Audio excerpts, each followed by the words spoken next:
Reno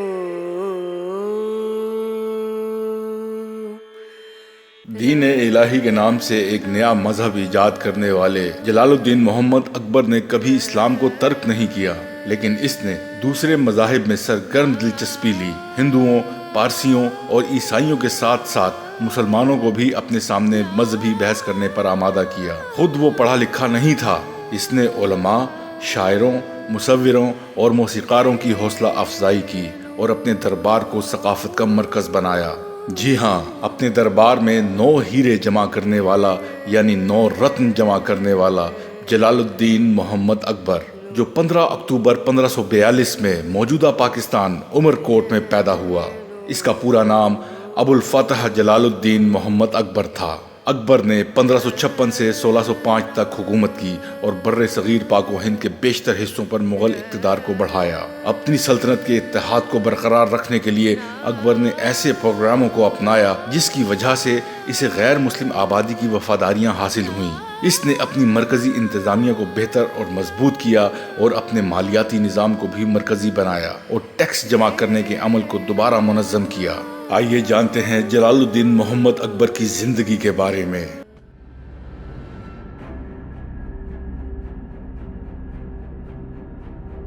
ابو الفتح جلال الدین محمد اکبر کا تعلق ترکوں، مغلوں اور ایرانیوں سے تھا۔ وہ 3 لوگ جو قرون وسطیٰ کے زمانے میں شمالی ہندوستان کی سیاسی اشرافیہ میں غالب تھے، اس کے اور چنگیز خان سے تعلق رکھتے تھے۔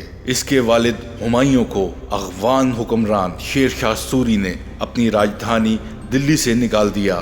وہ سندھ کے علاقے میں اپنا اقتدار قائم کرنے کی ناکام کوشش کر رہے تھے۔ جلد ہی ہمایوں کو ہندوستان چھوڑ کر افغانستان اور ایران جانا پڑا، جہاں شاہ ایران نے اسے کچھ فوجیں دی۔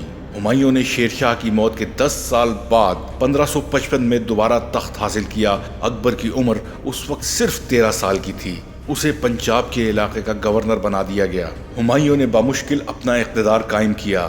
جب اس کی موت 1556 میں ہوئی، چند مہینوں کے اندر اس کے گورنرز نے کئی اہم مقامات باشمول خود دہلی، ہیمو بقال، ایک ہندو وزیر سے کھو دیا جو اپنے لیے تخت کا دعویٰ کرتا تھا۔ لیکن 5 نومبر 1556 کو ایک مغل فوج نے پانی پت کی دوسری جنگ میں ہیمو بقال کو شکست دی، جس نے دہلی جانے والے راستے کی کمان کی۔ اس طرح اکبر کی جانشینی کو یقینی بنایا۔ اکبر کے الحاق کے وقت اس کی حکمرانی پنجاب اور دہلی کے آس پاس کے علاقے سے کچھ زیادہ تک پھیلی ہوئی تھی، لیکن اس کے وزیر اعلیٰ بیرم خان کی رہنمائی میں اس کی اتھارٹی کو بتدریج مضبوطی اور بڑھاوا ملا۔ یہ عمل اس وقت تک جاری رہا جب اکبر نے بیرم خان کو 1560 میں ریٹائر ہونے پر مجبور کر دیا اور اپنے طور پر حکومت کرنا شروع کر دی، پہلے تو گھریلو اثرات کے تحت، لیکن جلد ہی ایک مطلق العنان بادشاہ کے طور پر۔ اکبر نے سب سے پہلے مالوا پر حملہ کیا، جو کہ اسٹریٹجک اور اقتصادی اہمیت کی حامل ریاست تھی، جو کہ وندھیا رینج سے ہوتی ہوئی دکن کے سطح مرتفع کے علاقے تک جاتی تھی اور اس میں زرعی زمین بھی شامل تھی۔ ناہموار راجپوتانہ کے علاقے میں رہنے والے جوش کے ساتھ اپنے ہندو راجپوتوں کی طرف اکبر نے مفاہمت اور فتح کی پالیسی اپنائی۔ یکے بعد دیگرے آنے والے مسلم حکمرانوں نے راجپوتوں کو خطرناک پایا تھا، تاہم اختلافات کی وجہ سے کمزور ہو گئے تھے۔ لیکن 1562 میں جو امبر، جو اب موجودہ جے پور کہلاتا ہے، اس کے راجہ بہاری مل نے جانشینی کے تنازع سے ڈرایا۔ اکبر کو اپنی بیٹی کی شادی کی پیشکش کی۔ اکبر نے یہ پیشکش قبول کی۔ راجہ نے اکبر کی بالادستی کو تسلیم کیا اور اس کے بیٹے اکبر کی خدمت میں کامیاب ہوئے۔ اکبر نے دوسرے راجپوت سرداروں کے بارے میں اسی جاگیردارانہ پالیسی پر عمل کیا، انہیں اپنے آبائی علاقوں پر قبضہ کرنے کی اجازت دی، بشرطے کہ وہ اکبر کو شہنشاہ تسلیم کریں، خراج تحسین پیش کریں اور ضرورت پڑنے پر فوجیں فراہم کریں اور اس کے ساتھ شادی کا معاہدہ کریں۔ شہنشاہ کی خدمت ان کے اور ان کے بیٹوں کے لیے بھی کھول دی گئی، جس میں مالی انعامات کے ساتھ ساتھ اعزاز بھی دیا گیا۔ تاہم اکبر نے ان لوگوں پر کوئی رحم نہیں کیا جنہوں نے اس کی بالادستی کو تسلیم کرنے سے انکار کیا۔ جب میواڑ میں طویل لڑائی کے بعد اکبر نے 1568 میں چتوڑ کے تاریخی قلعے پر قبضہ کیا، اس نے وہاں کے باشندوں کا قتل عام کیا۔ اگرچہ میواڑ نے تسلیم نہیں کیا، چتوڑ کے زوال نے دوسرے راجپوت راجوں کو 1570 میں اکبر کو شہنشاہ کے طور پر قبول کرنے اور اس کے ساتھ شادی کے اتحاد کو قائم کرنے پر مجبور کیا، حالانکہ مارواڑ کی ریاست 1583 تک برقرار رہی۔ اکبر کی حکومت کے نمایاں خصوصیات میں سے ایک ہندو اور خاص طور پر راجپوتوں کی شرکت تھی۔ راجپوت شہزادوں نے مغلوں کی خدمت میں بطور جرنیلوں اور صوبائی گورنروں کے اعلیٰ عہدوں پر کام کیا۔ اس کے باوجود اکبر اپنی انتظامیہ میں ہر سطح پر ہندوؤں کا تعاون حاصل کرنے میں کسی بھی سابقہ مسلمان حکمران سے کہیں زیادہ کامیاب رہا۔ 1573 میں اکبر نے گجرات کو فتح کیا، ایک ایسا علاقہ جس میں بہت سی بندرگاہیں تھیں جو مغربی ایشیا کے ساتھ ہندوستان کی تجارت پر غالب تھی۔ ایک مخصوص ثقافت کے ساتھ ایک امیر ملک بنگال پر دہلی سے حکومت کرنا مشکل تھا، کیونکہ اس کے دریاؤں کے جال گرمیوں کے مونسون کے دوران سیلاب کے لیے ہمیشہ موزوں رہتے تھے۔ اس کے اخوان حکمران اپنے والد کی مثال پر عمل کرنے اور مغل بادشاہت کو تسلیم کرنے سے انکار کرتے ہوئے 1575 میں تسلیم کرنے پر مجبور ہو گئے۔ اپنے دور کے اختتام پر اکبر نے فتوحات کا ایک نیا دور شروع کیا۔ کشمیر کا علاقہ 1586 میں، سندھ 1591 میں اور 1595 میں قندھار افغانستان کو زیر کیا۔ 1601 تک خاندیش، برار اور احمد نگر کا کچھ حصہ اکبر کی سلطنت میں شامل ہو چکا تھا۔ ان کے آخری سال اپنے بیٹے شہزادہ سلیم، جو بعد میں شہنشاہ جہانگیر کے نام سے مشہور ہوئے، ان کے باغیانہ رویے سے پریشان تھے۔ پچھلی ہندوستانی حکومتیں جدید ریاستوں کی خصوصیت کے دو منتشر رجحانات کی وجہ سے کمزور ہو گئی تھیں۔ ایک فوجی انفرادی کمانڈروں کی نجی افواج میں تقسیم ہو گئی تھی اور دوسری صوبائی گورنرز کی موروثی مقامی حکمران قیادت۔ اکبر نے ان چیلنجز کا مقابلہ جامع اصلاحات کے ذریعے کیا، جس میں دو بنیادی تبدیلیاں شامل تھیں۔ سب سے پہلے ہر افسر کم از کم اصولی طور پر اس کے فوری اعلیٰ افسر کی بجائے شہنشاہ کی طرف سے مقرر اور ترقی کرتا تھا۔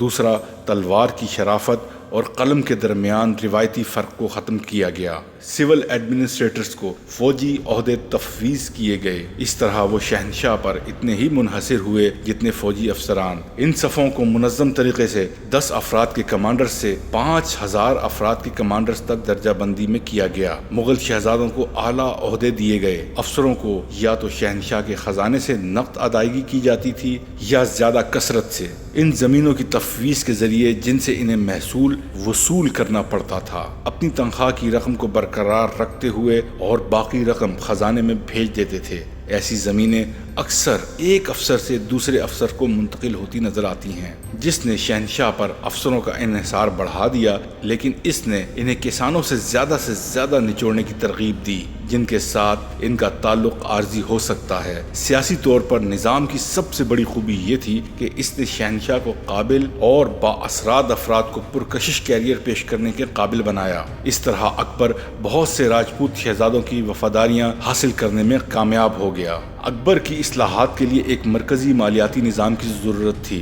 ہر صوبائی گورنر کے ساتھ ایک سول ایڈمنسٹریٹر رکھا گیا تھا جو محصولات کی وصولی اور نگرانی کرتا تھا، حسابات تیار کرتا تھا اور براہ راست حکومت کو رپورٹ کرتا۔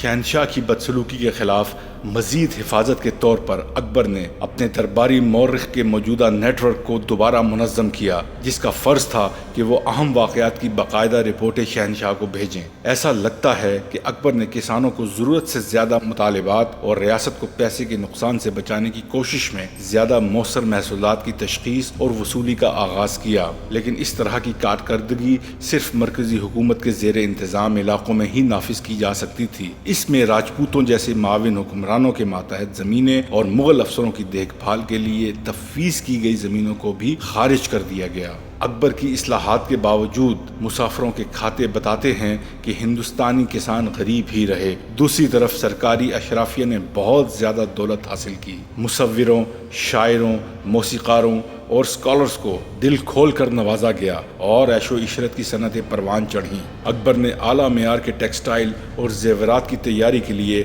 ریاستی سطح پر ورکشاپس کی بھی حمایت کی۔ اکبر نے ایک پرتعیش اور شاندار دربار کو برقرار رکھا، جس میں وسیع تقاریب نے دوسرے مردوں سے اس کی دوری پر زور دیا، حالانکہ وہ عدالتی حلقوں سے باہر رائے عامہ کو پروان چڑھانے میں محتاط تھا۔ ہر صبح فجر کے وقت وہ کھلی کھڑکی کے پاس کھڑا ہوتا تاکہ لوگوں کو دیکھا جائے اور ان کی تعظیم کی جائے۔ غیر ملکی مبصرین نے اس کے خوبصورت انداز پر تبصرہ کیا، جس میں اس نے لوگوں سے چھوٹے تحائف وصول کیے اور اپنے کسی بھی ایسے شخص کی شکایت سننے کے لیے تیار ظاہر کیا جو اس سے رابطہ کرنے کی ہمت کرتا تھا۔ جسمانی طور پر وہ مضبوط تھا اور مہمات میں مشکلات کا مقابلہ کر سکتا تھا۔ اگرچہ ایسا لگتا ہے کہ اس کا قد 5 فٹ 7 انچ تھا، لیکن اس نے مبصرین کو ایک غالب شخصیت کے طور پر متاثر کیا۔ واضح طور پر اگرچہ وہ ناخواندہ تھا، لیکن وہ ایک طاقتور اور اصلی ذہن کا مالک تھا۔ عیسائی عقائد کے بارے میں اس کی غیر متعصبانہ تحقیقات نے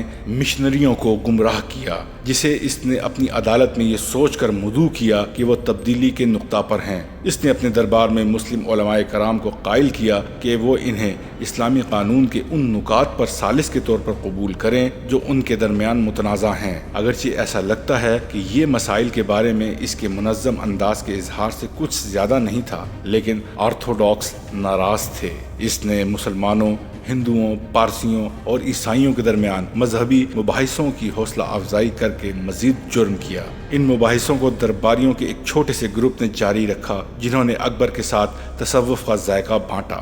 اگرچہ ان کے عقائد اور تقاریب، جنہیں دین الہی کے نام سے جانا جاتا ہے، خود اکبر کو ایک مرکزی مقام تفویض کیا، لیکن ان پیش رفتوں کے لیے سیاسی محرکات کو منسوب کرنا ایک حد سے زیادہ آسان ہوگا۔ اکبر کا دارالحکومت فتح پور سیکری دہلی کے قریب تھا۔ اکبر کی بنائی ہوئی عمارتوں میں مسلم طرز تعمیر کا امتزاج ثقافتوں کے رابطے کی علامت ہے، جس کی اس نے حوصلہ افزائی کی۔ اسی طرح اس نے سنسکرت کلاسیکی کا فارسی میں ترجمہ کرنے کا کام سونپا اور اپنے درباریوں کو تصویری کاپیاں دیں۔ اس نے مشنریوں کی طرف سے لائی گئی یورپی تصویروں کو بھی جوش و خروش کے ساتھ حاصل کیا، اور اس کے مصوروں نے حقیقت پسندی اور تناظر کی یورپی تکنیکوں کو مغل مصوری کے مخصوص انداز میں شامل کیا، جو اس کے دور حکومت میں تیار ہونا شروع ہوئیں۔